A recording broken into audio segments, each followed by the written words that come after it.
मित्रांनो, माझे खूप घनिष्ठ क्लायंट आहेत. त्यांनी 2 वर्षापूर्वी मासिक 1,35,000 रुपयांचा एसआयपी आमच्याकडे सुरू केला होता. मागच्या आठवड्यात त्यांचा मला फोन आला की त्यांना पैशांची आवश्यकता आहे, म्हणून जमा झालेले सर्व पैसे त्यांना काढायचे आहेत. मी त्यांना प्रत्यक्ष भेटायला गेलो तेव्हा माझ्या लक्षात आले की त्यांना पैशांची कुठलीही आवश्यकता नाहीये आणि 2 वर्षाच्या एसआयपी मध्ये कुठलेच रिटर्न्स त्यांना दिसले नाही, म्हणून निवड त्यांना पैसा काढायचा होता. मी त्यांना समजून सांगितले की बघ मित्रा, मी एसआयपी सुरू करते वेळी तुला सांगितले होते की तू एक खूप छान बी पेरलेले आहे, त्याच्याकडे 5 वर्ष बघू नको, वेळ दे आणि मग फळं बघ.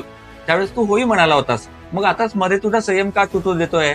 त्याने माझे म्हणणे ऐकले नाही आणि पैसे विड्रॉल करायला सांगितले.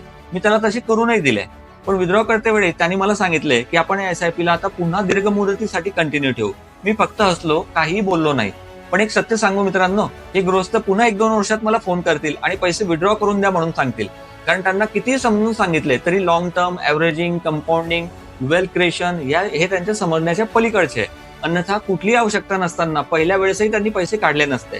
आपल्या आर्थिक सफलतेस आणि विफलतेस आपण स्वतःच जबाबदार असतो, बाकी कोणीही नाही.